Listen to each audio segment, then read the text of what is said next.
الحمد لله حمدا كثيرا طيبا مباركا عليه مباركا فيه كما يحب ربنا ويرضاه جل جلاله وعم نواله صلى الله تعالى عليه وعلى آله وأصحابه وبارك وسلم تسليما كثيرا كثيرا. أما بعد فأعوذ بالله من الشيطان الرجيم.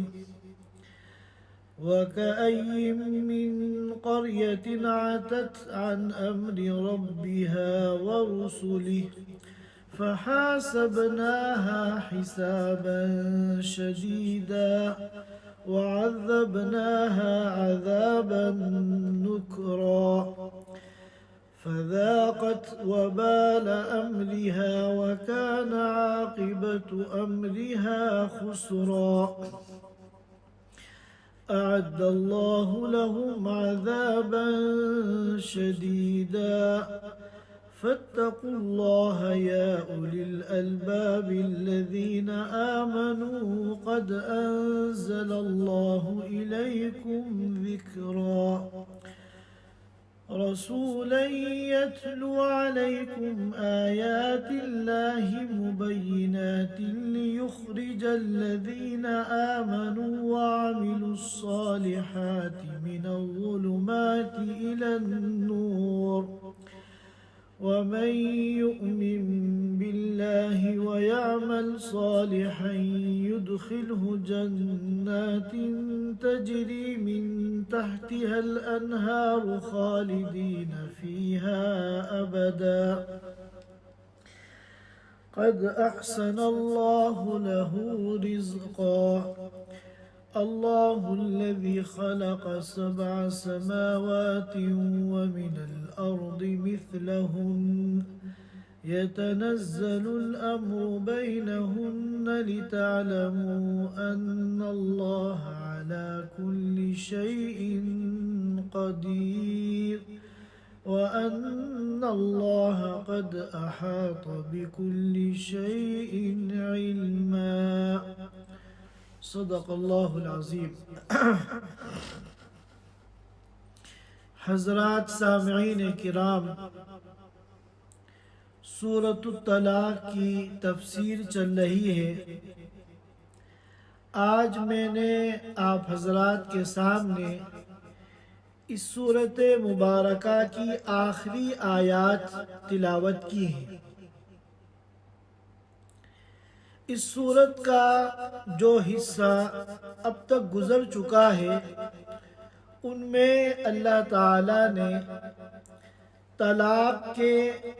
اور عدت کے بہت سے شرعی احکام اور بہت سے شرعی مسائل بیان فرمائے تھے. اور قرآن کا یہ اسلوب ہے کہ قرآن ایمان والوں کو مخاطب بنا کر جب شرعی احکام بیان کرتا ہے تو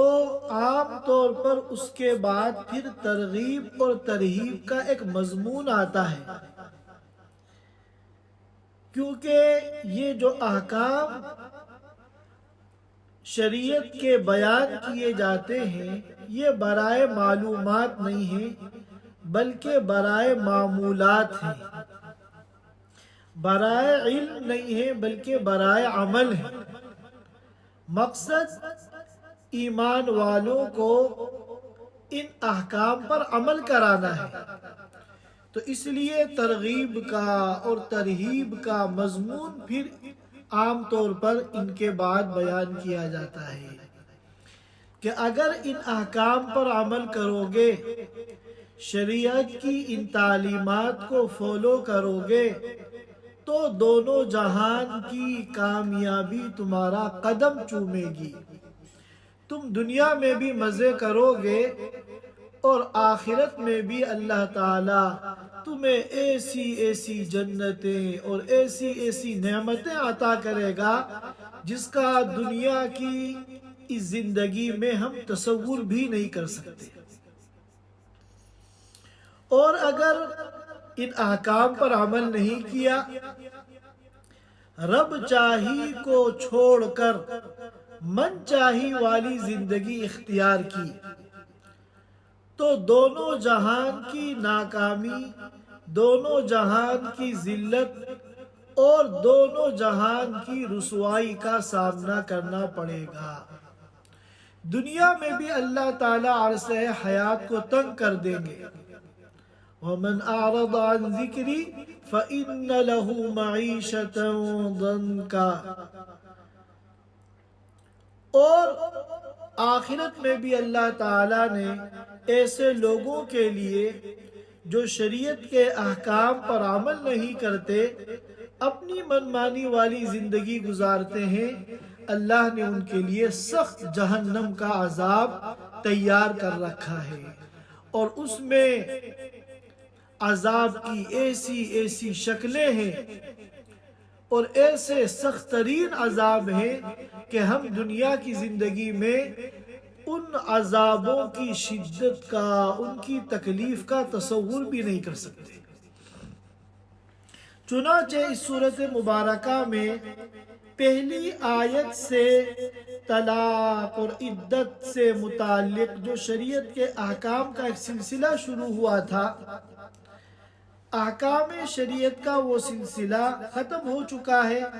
اب آخری جو حصہ ہے اس سورت کا، اس کا یہی مضمون ہے، ترغیب اور ترہیب کا۔ چنانچہ اللہ تعالیٰ فرماتے ہیں وَكَأَيٍّ مِّن قَرْيَةٍ عَتَتْ عَنْ أَمْرِ رَبِّهَا وَرُسُلِهِ، اور کتنی ہی بستیاں ایسی ہیں، کتنی ہی قومیں ایسی ہیں جنہوں نے اپنے رب اور اس کے رسولوں کے حکم کی نافرمانی کی، سرکشی والی زندگی اختیار کی، اور اپنے رب اور اس کے رسولوں کے حکم کی نافرمانی کی۔ فَحَاسَبْنَاهَا حِسَابًا شَدِيدًا، تو ہم نے ان کا سخت حساب لیا، یعنی انہوں نے جو اللہ کے حکموں کو توڑا اور معصیت والی زندگی اختیار کی، ہم نے ان کو ان کے حال پر نہیں چھوڑا، بلکہ فَحَاسَبْنَاهَا حِسَابًا شَدِيدًا، ہم نے سخت نوٹس لیا ان کی نافرمانی کا، ہم نے سخت نوٹس لیا اور سخت ہم نے ان کے عمل کا اور ان کی گمراہی کا سخت ہم نے حساب لیا۔ وَعَذَّبْنَاهَا عَذَابًا نُكْرًا، اور سخت ترین عذاب میں ہم نے ان کو مبتلا کیا۔ فَذَاقَتْ وَبَالَ أَمْرِهَا، چنانچہ اپنے اعمال کے وبال کا انہوں نے مزہ چکھ لیا، اپنے اعمال کے وبال کا انہوں نے مزہ چکھ لیا۔ وَكَانَ عَاقِبَةُ أَمْرِهَا خُسْرًا، یہ سب تو دنیا میں انہوں نے دیکھا، اور دنیا میں اللہ تعالیٰ نے ان کی پکڑ کی۔ وَكَانَ عَاقِبَةُ أَمْرِهَا خُسْرًا، اور ان کے اعمال کا جو انجام ہے وہ خسارے والا ہے، گھاٹے والا ہے، نقصان والا ہے۔ آگے اللہ فرماتے ہیں أَعَدَّ اللَّهُ لَهُمْ عَذَابًا شَدِيدًا، اور آخرت کے لیے مرنے کے بعد جو زندگی شروع ہوگی، جو آخرت کی زندگی ہے، جو ہمیشہ ہمیش کی ختم نہ ہونے والی زندگی ہے، وَعَذَّبْنَاهَا عَذَابًا شَدِيدًا، ہم نے ان کے لیے سخت عذاب تیار کر رکھا ہے۔ اعد اللہ لہم، اللہ نے ان کے لیے سخت عذاب تیار کیا ہے۔ جہنم کو دہکایا جا رہا ہے، جہنم کی آگ کو بھڑکایا جا رہا ہے، یہ سب ان کے عذاب کی تیاریاں ہیں۔ فاتقوا اللہ یا اولی الالباب۔ اللہ کی نافرمانی پر دنیا اور آخرت میں جو پکڑ ہوتی ہے اور جو اللہ کے سخت ترین عذاب کا سامنا کرنا پڑتا ہے، اس کو اس کی منظر کشی کرنے کے بعد اللہ تعالیٰ ایمان والوں کو مخاطب بنا کے فرما رہے ہیں فاتقوا اللہ، لہذا اللہ سے ڈرو، یا اولی الالباب، اے عقل مند لوگوں، الذین آمنوا، جو ایمان لے کر آئے۔ ظاہر ہے کہ جو ایمان لے کر آئے وہی عقل مند ہیں، اور جنہوں نے ایمان قبول نہیں کیا ان سے بڑا بیوقوف اس کائنات کے اندر کوئی نہیں ہے۔ چنانچہ اللہ تعالیٰ فرماتے ہیں لہذا فاتقوا اللہ، اللہ سے ڈرو، اے عقل مندو، الذین آمنوا، جو ایمان لائے، قد انزل اللہ الیکم ذکرا، اللہ تعالیٰ نے تمہارے اوپر نصیحت نازل فرمائی ہے، یعنی قرآن نازل فرمایا ہے جس کے اندر تمہاری نصیحت ہے، تمہارے لیے خیر خواہی ہے، تمہاری دونوں جہان کی کامیابی اور سعادتوں کا سامان ہے۔ رسولا یتلو علیکم آیات اللہ مبینات، اور اللہ تعالیٰ نے ایسا رسول بھیجا تمہارے پاس، ایسا عظیم ترین رسول بھیجا جو اللہ کی روشن آیتیں تمہیں پڑھ کر سناتا ہے۔ وہ آیتیں کتنی واضح ہیں اور کتنی روشن ہیں اور کتنا اس میں نور ہے، لِيُخْرِجَ الَّذِينَ آمَنُوا وَعَمِلُوا الصَّالِحَاتِ مِنَ الظُّلُمَاتِ إِلَى النُّورِ، تاکہ جو لوگ ایمان لائے اور انہوں نے نیک اعمال کیے، یعنی اپنی زندگی اللہ کے بتائے ہوئے طریقے کے مطابق گزاری، شریعت کے احکام کو، شریعت کے مسائل کو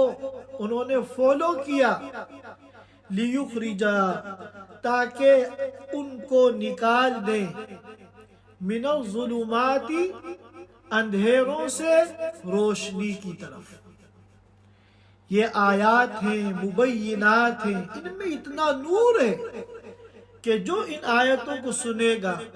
ان آیتوں کو پڑھے گا، ان آیتوں پر عمل کرے گا، وہ گمراہی کے اندھیروں سے نکل کر ہدایت کے نور میں آ جائے گا، ہدایت کی روشنی کے اندر آ جائے گا۔ اور پھر اللہ تعالیٰ آگے فرما رہے ہیں وَمَن يُؤْمِن بِاللَّهِ وَيَعْمَلْ صَالِحًا، جو ایمان لائے گا اور نیک عمل کرے گا، یعنی جو احکام اور جو مسائل اور زندگی گزارنے کے جو طریقے ہم نے بتائے ہیں اور نبی کے ذریعے تم کو سمجھائے ہیں، ان پر عمل کرے گا، یدخلہ جنات تجری من تحتها الانہار، تو اللہ تعالیٰ اس کو ایسی جنتوں میں، ایسے باغات میں داخل کریں گے جس کے نیچے سے نہریں بہتی ہیں۔ اور ایسا نہیں ہے کہ ان عالی شان جنتوں میں جب جنتی جائے گا تو کچھ دنوں رہے گا، اس کے بعد پھر وہاں سے نکل آئے گا، نہیں، ایسا نہیں ہے۔ فرمایا خالدین فیہا ابدا، ہمیشہ ہمیش ان جنتوں میں وہ رہے گا۔ جنت کی یہ نعمتیں، جنت کے یہ مزے، جنت کا یہ لطف، یہ کبھی ختم نہیں ہوگا۔ قد احسن اللہ لہ رزقا، اللہ تعالیٰ نے ان کے لیے بہترین رزق کا انتظام فرمایا۔